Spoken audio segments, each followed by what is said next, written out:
Welcome to Data Analytics. Objective of this course is to introduce you the foundations of data analytics. In this course, we will see descriptive analytics, diagnostic analytics, and predictive analytics. In first unit, we will discuss basic statistical concepts such as descriptive statistics, concept of random variables, discrete and continuous random variables, and the probability distributions, probability density function, cumulative distribution function, and probability mass function. Continuous distributions such as normal distribution, student t distribution, chi-square distribution, and F distributions. In second and third units, we will discuss concepts related to diagnostic analytics, confidence intervals, hypothesis testing, and analysis of variance. In fourth unit, we will discuss correlation and some predictive analytics concepts such as simple linear regression, multiple linear regression, and logistic regression. In fifth unit, we will see some case studies with Python, problems related to data visualization, hypothesis testing, and ANOVA, classification and regression. Why data analytics matters? Data analytics is important because it helps business to improve their performances by identifying more efficient way of doing businesses and sorting large amounts of data. It helps companies to reduce costs. Companies can also use data analytics to make better business decisions, help to analyze customer trends and satisfaction, which can lead to better products and services. Let's see the data analytics definition. Quantitative and qualitative techniques and processes used to business analysis to get meaningful conclusions, enhances productivity and profit gain. There are four types of data analytics: the descriptive analytics, diagnostic analytics, and predictive analytics, and prescriptive analytics. These two are conventional data analysis techniques which involves descriptive statistics and inferential statistics. These two are advanced analytics. Predictive analytics have techniques related to machine learning, and prescriptive analytics like natural language processing and deep learning techniques.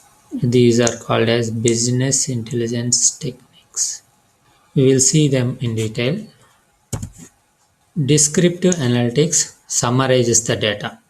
It uses descriptive statistics to organize, summarize, and present data in convenient way with the aim of understanding what had happened. It helps businesses understand how it is performing. This can be in the form of data visualizations like graphs, charts, reports, by using measure of central tendency like mean, median, mode, and measure of dispersion, range, variances, and standard deviation. Next, diagnostic analytics will help you to explore the reasons behind what did happen.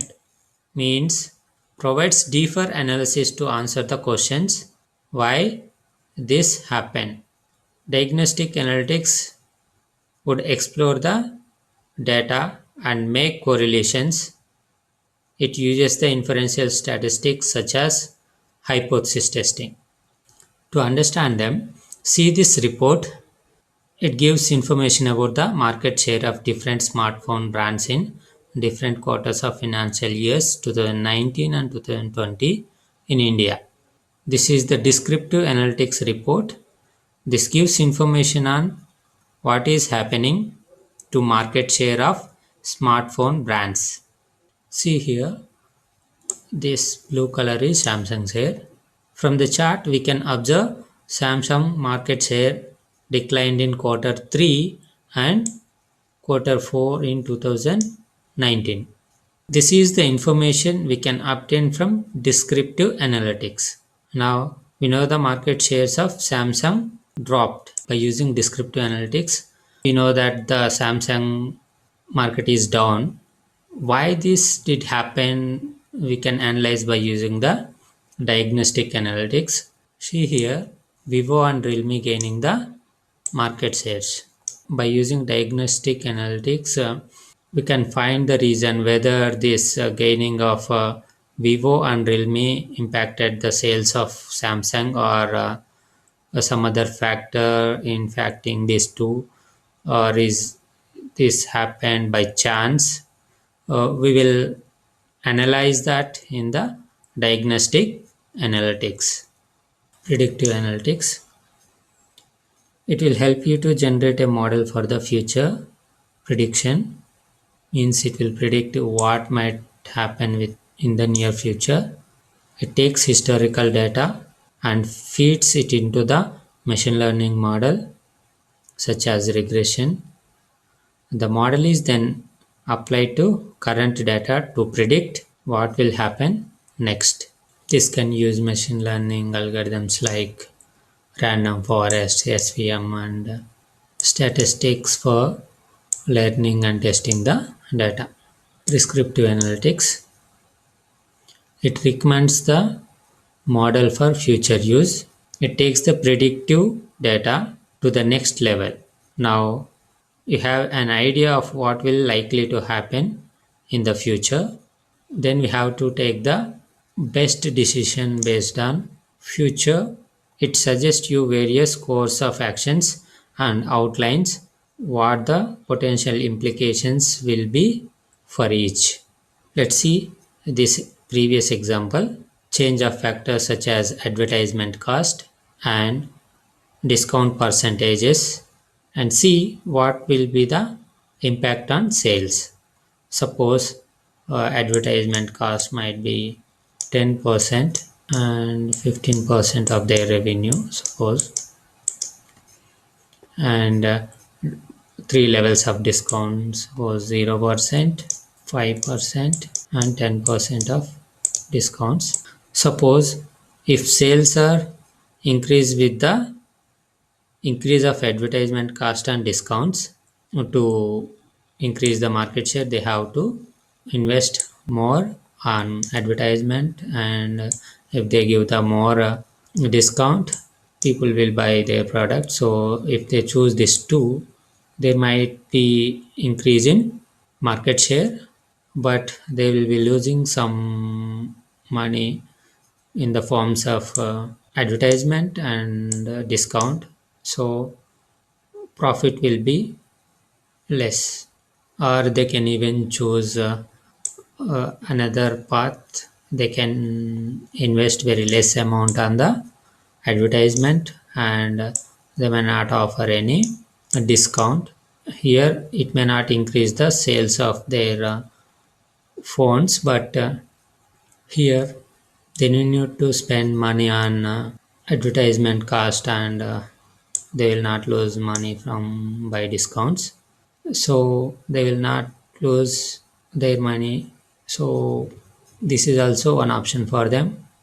This predictive analytics will suggest which path is best for them, means uh, invest more on advertisement and giving more discounts, or less investment in advertisement cost and without giving discounts. What will be the best for their organization? It will suggest you best possible options for the benefit of the company. See here, it takes the predictive data and it suggests you various course of actions and outlines what the potential implication will be for each. Example techniques are natural language processing, sentiment analysis, deep learning, stochastic modeling. There are some techniques used for prescriptive analysis. One example is for this self-driving cars. If self-driving car is going on some road, if some vehicle is coming, It has to decide whether go back, or it has to slow down the speed, or it has to take some diversion like that. It has so many possibilities that self-driving car will choose one of them based on the situation. Let's see the data types, which is important while we processing the data. Based on structure, we can classify data as structured and unstructured data. Structured data means this can be organized in the form of rows and columns. Examples are this databases data, like if you take MySQL, data will be organized in the form of rows and columns, and retrieval, updation, everything will be easy if data is structured data. Examples are relational databases and spreadsheets. Unstructured data, it has no predefined format or organization, making it much more difficult to process and analyze. For example, if you take any data from the social networking sites, even from the YouTube, we cannot properly analyze this data. Means it is not in specific format. It might be audio, video. It cannot be organized in rows and columns. Examples of unstructured data includes text, video, audio, mobile activity, social media activity, satellite images. In conventional analytics, we will be dealing with this structured data. Business intelligence techniques such as descriptive analytics and diagnostic analytics will be performed on structured data. Advanced analytical techniques such as predictive and prescriptive will deal with this unstructured data. For even these advanced analytical techniques, we have to convert this data into structured format. Based on that, those machine learning model will analyze this data. We can divide data into qualitative and quantitative. Qualitative data, it deals with quality, concerns with description, which can be observed but cannot be computed. Means names, symbols, we cannot do any mathematical computations on them. And quantitative data that deals with the quantities, values, focuses on numbers and mathematical calculations, and it can be calculated and computed. Means we can perform mathematical operations on heights, weights, and temperature. These are the numeric values, so we can do computations. For quantitative data, we can construct this visualization. In qualitative data, we cannot perform those kind of operations. We can further divide this quantitative data into discrete data and continuous data. Discrete data can only take certain values, like the number of students in class. Means it will be fixed value, suppose 60, but it cannot be 60.1, like that. Continuous data can take any value. Examples are height, weight, and temperature, and length. Height can be 165 centimeters and 165.1 also. It can have infinite number of values. Data can be divided into 4 parts based on measurement scales, or the nominal, ordinal, interval, and a ratio. Let's see each of them in detail. Nominal scale, data which is qualitative and can't be ordered falls in this category. Example, marital status, single and married. It cannot be ordered. Means ordering is here meaningless. Even for the colors, can you order them in some ascending or descending order? No. Arithmetic operations like addition, subtraction, multiplication, or division can be performed on this data. Next one, ordinal scale.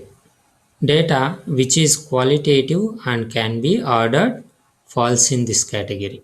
Example, rating on a 1 to 5 scale, 5 being the highest value and 1 being the lowest value. No arithmetic operations can be performed, but we know that rating 4 is better than rating 2. Means here we can order that values. Even if you take the other example, small, medium and large, these are the suppose sizes of our shirt. We can compare these shirt sizes.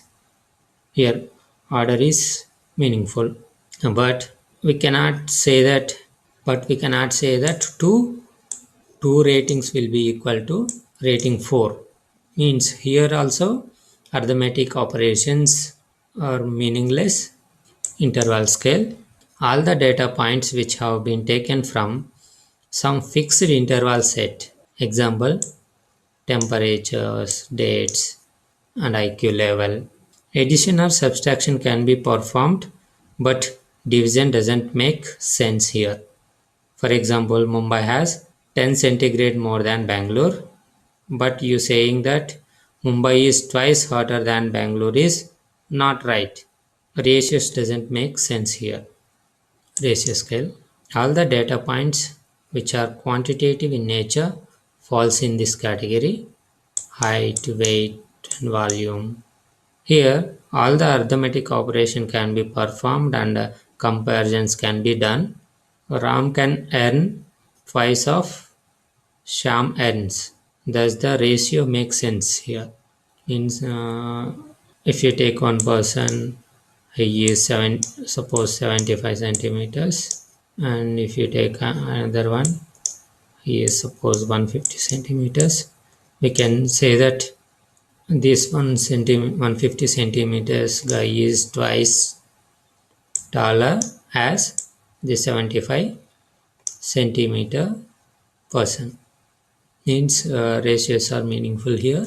To identify which scale the data belongs to, just we need to see these three things. First we need to observe whether the data is quantitative or qualitative.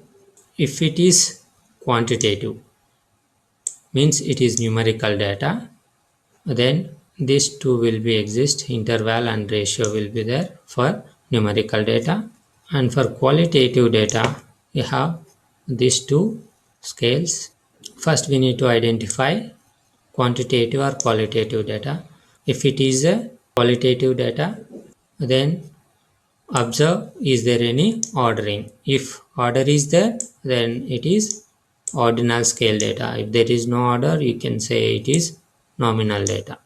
If data is quantitative, check for can we calculate ratios for that data. If ratio is meaningful, then that can be said as ratio scale. If only difference is possible and ratios cannot be possible, then we can say that the data is interval scale. And for interval scale, absolute zero will not be exist. Means suppose if you take the temperature, 0 degrees temperature doesn't mean that absence of temperature. Means this is one temperature, here water melts. Means in interval scale absolute zero will not exist. The overall classification can be seen like this. First we have to organize this data into quantitative and qualitative. Within the quantitative data, it can be either discrete or continuous data. Continuous data can be further divided into interval scale and ratio scale. In quantitative data, we can divide the data into nominal scale and ordinal scale. If order is there, we can call it as ordinal. If there is no order, we can call it nominal. Now let's see some basic definitions related to statistics. Population. It is the complete collection to be studied. Sample. A part of population used for that study. Means this is our entire population, we need to conduct some study on this, but most of the times it will not be feasible to conduct a study on this entire population. For that, we will take some subgroup from the population and we will conduct a study on this subgroup called sample, and we will, based on this sample statistic, we will infer about the population parameters. Here, whatever the let's see, parameters means mean of this population, mu, and standard deviation with sigma.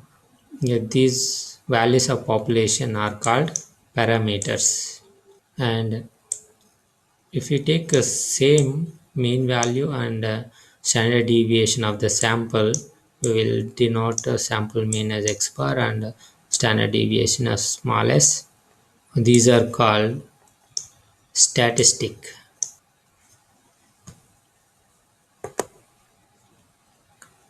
For example, to buy a COVID-19 testing kits from a company, first we need to know whether they are working properly or not. But we cannot test all the kits from the company. Let's assume all these are the kits from the company. This is our population. But we can select some kits randomly from the population and we can test this subgroup. It is called a sample, and based on their performance we can judge the population, means we can infer about the population.